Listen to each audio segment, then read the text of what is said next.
Mubeen Ahmed Nazir Ahmed Ansari MGVs arts commerce and science college Malegaon city department of Urdu and Persian class TYBA subject Persian. آج کا ہمارا topic ہے رہبر نژاد نو کی مقبولیت کے اسباب۔ یہ کتاب جو ہمارے نصاب میں شامل ہے، اس کی مقبولیت کی کیا وجوہات ہیں، کیا اسباب ہے، اس پر آج ہم گفتگو کریں گے۔ ڈاکٹر محمد حسین کاظم زادہ نے جرمنی کے شہر برلن میں اپنی معرکۃ الآراء تصنیف رہبر نژاد نو کو 1928 میں شائع کیا۔ اگرچہ اس کتاب کو شائع ہوئے تقریباً 1 صدی گزر چکی ہے، لیکن اب تک اس کی مقبولیت اور شہرت میں کوئی فرق نہیں آیا۔ اب بھی یہ کتاب اتنی ہی دلچسپی سے پڑھی جاتی ہے جتنی اس زمانے میں پڑھی جاتی تھی جب پہلی مرتبہ شائع ہوئی تھی۔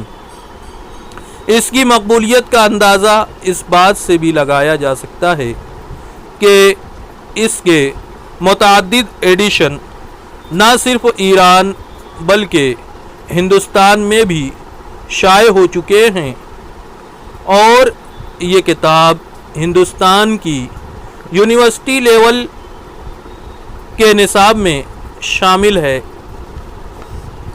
رہبر نژاد نو 20ویں صدی کی تصنیف ہے۔ یہ وہ دور ہے جب ایران میں جدیدیت کا آغاز ہو چکا تھا۔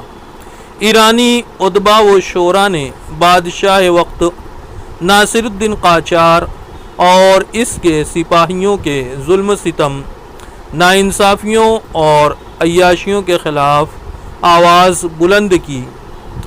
کسانوں اور مزدوروں کی غربت، بدحالی اور ان کے حقوق کے لیے آواز بلند کی۔ اسی کے ساتھ ساتھ کلاسیکی موضوعات مثلاً تصوف، اخلاقیات، قصیدہ خوانی اور روایتی حسن و عشق کی باتوں کو، جن سے جدید دور کے معاشرے کو کوئی فائدہ نہ تھا، ترک کر کے جدید دور کے عصری سیاسی، معاشی اور معاشرتی مسائل کو اپنے شعر و ادب کا موضوع بنایا۔ اس ضمن میں انہوں نے نت نئے تجربات کیے۔ رہبر نژاد نو بھی اسی سلسلے کی ایک کڑی ہے۔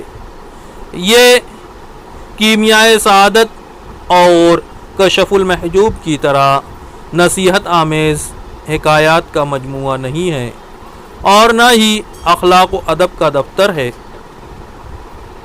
یہ کلاسیکی موضوعات کے مروجہ اصولوں سے مطابقت بھی نہیں رکھتی، بلکہ اس کا موضوع بڑی حد تک فلسفیانہ اور حکیمانہ ہے، اور ایک نئے عالمی تمدن کی نشاندہی کرتا ہے۔ آئیے دیکھتے ہیں اس پر مغربی ممالک کے کیا اثرات نظر آتے ہیں۔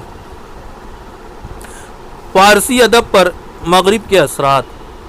گزشتہ کئی صدیاں مشرقی ممالک کے زوال اور مغرب کے عروج اور غلبے کی گواہ اور شاہد ہیں۔ اہل مغرب کی جہاز رانی، مواصلات، نقل و حمل، سائنس اور ٹیکنالوجی میں ترقی نے مشرقی ممالک کو ان کا محکوم بنا دیا۔ ان کے ذریعے کیے گئے جدید سائنسی انکشافات اور ایجادات نے اہل مشرق کی آنکھیں خیرہ کر دیں۔ اگرچہ اسے مغرب کی مادیت پرستی سے اختلاف ہے، وہ مغرب کی بے لگام تہذیب و تمدن کو بھی پسند نہیں کرتا، لیکن وہ چاہتا ہے کہ مشرق کی روحانیت اور مغرب کی مادیت میں ایک حسین امتزاج پیدا کیا جائے، اور دونوں کی آمیزش سے جو تہذیب وجود میں آئے وہ ایک بہترین تہذیب ہو جو انسانیت کی خوشبختی اور سعادت کی ضامن ہو۔ اپنے اس نقطۂ نظر کو وہ فلسفہ توحید کے نام سے موسوم کرتے ہیں۔ رہبر نژاد نو کا اسلوب، چونکہ اس کتاب کا موضوع سنجیدہ اور وسیع ہے لہذا اس کا اسلوب بھی عالمانہ اور مفکرانہ ہے۔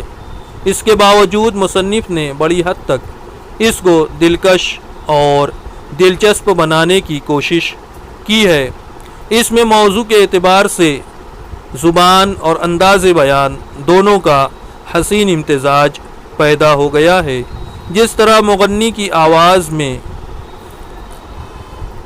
اور ساز میں ہم آہنگی پیدا ہو جاتی ہے، اسی طرح کاظم زادہ اور رہبر نژاد نو ایک جان ہو گئے ہیں، اور یہی ایک تصنیف کی معراج ہوتی ہے اگر اس کا موضوع اور حیت ایک جان ہو جائیں جس طرح روح اور جسم ہوتے ہیں۔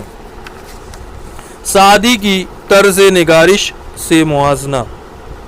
مذکورہ خوبیوں کے پیش نظر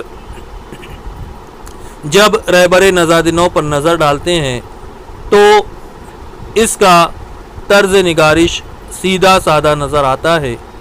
یوں تو سعدی کی گلستان و بوستان کا طرز نگارش بھی سادہ ہے، لیکن اس میں جا بجا مسجع اور مقفع طرز کی شاعرانہ جھلکیاں اور تصور کی برق صاف نظر آتی ہے، کیونکہ شیخ سعدی شاعر ہیں، لیکن رہبر نژاد نو کا مصنف شاعر نہیں ہے، اس لیے اس کی تصنیف میں سادگی بھی ہے اور پرکاری بھی۔ کسی بھی ورق کو الٹیے، کہیں بھی نظر ڈالیے، زبان کی دلکشی آپ کو اپنی جانب کھینچ لے گی۔ سعدی کی طرز نگارش اس شاہد رعانہ کی طرح ہے جو دل ربائی کے مختلف ساز و سامان سے آراستہ و پیراستہ ہے اور جس کا خرام ناز قیامت برپا کرتا ہے۔ اسی طرح اس کے چاہنے والوں کے دلوں کو سو طرح سے لوٹ لینا چاہتا ہے۔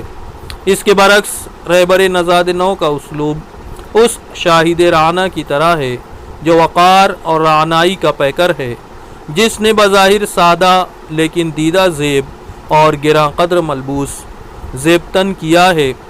اس کی رفتار میں شوخی نہیں بلکہ ایک شان قیامت اور دل ربائی پائی جاتی ہے۔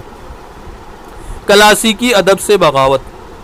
اگرچہ 20ویں صدی کا فارسی ادب جو جدید ادب کہلاتا ہے، موضوع اور حیت دونوں لحاظ سے کلاسیکی ادب سے مختلف ہے۔ جدید شاعروں نے مغربی جمہوریت اور سائنسی انقلاب سے متاثر ہو کر اپنے ملک کی بدحالی اور بادشاہوں کی ستم ظریفی کے خلاف جو آواز بلند کی تھی، اسی کے ساتھ کلاسیکی ادب سے بھی انہوں نے بغاوت کی اور نئے زمانے کے تقاضوں کے پیش نظر نت نئے موضوعات کو اپنی تخلیقات میں پیش کیا، جس کے نتیجے میں نئی تصانیف اور اسالیب وجود میں آئے جس میں ایران کے اس وقت کے معاشرے پر بھرپور طنز ہے۔ جدید ادیبوں کا رجحان یہ ہے کہ حتی الامکان عربی زبان اور لب و لہجہ سے احتراز کیا جائے اور فارسی کو عربی زبان کے اثرات سے پاک کیا جائے، لہذا ایرانی حب الوطنی نے ایک نئی ادبی تحریک کو جنم دیا۔ لیکن حب الوطنی جب انتہا پسندی ہو جاتی ہے تو بین الاقوامی کردار کھو دیتی ہے، اور اس کی وجہ اس کا غلط رویہ ہوتا ہے۔ ہندی والوں نے ہمارے یہاں اس قسم کی تحریک چلائی اور اردو کے دشمن بن گئے، لیکن جہاں تک رہبر نژاد نو اور کاظم زادہ کا تعلق ہے وہ اس حد تک انتہا پسند اور شدت پسند نہیں ہیں کہ سطحی جذبات کا شکار ہو جائیں۔ انہوں نے عربی اور فارسی الفاظ کے حسین تانے بانے سے جو صدیوں میں تیار ہوا تھا اس کی معاونت سے ایک عظیم کتاب تیار کی ہے جو ان کی مفکرانہ اور عالمانہ سوچ و فکر کی مظہر ہے۔ رہبر نژاد نو کے مطالعہ سے ان کی علمی و ادبی قابلیت کا پتہ چلتا ہے۔ انہوں نے مختلف زبانوں کے علمی سرمایے سے بہترین جواہر پارے جمع کر کے اس کتاب کو گراں مایہ بنا دیا ہے۔ اسی طرح ہمارے دامن کو مغربی ادب کے خزانے سے مالا مال کر دیا ہے۔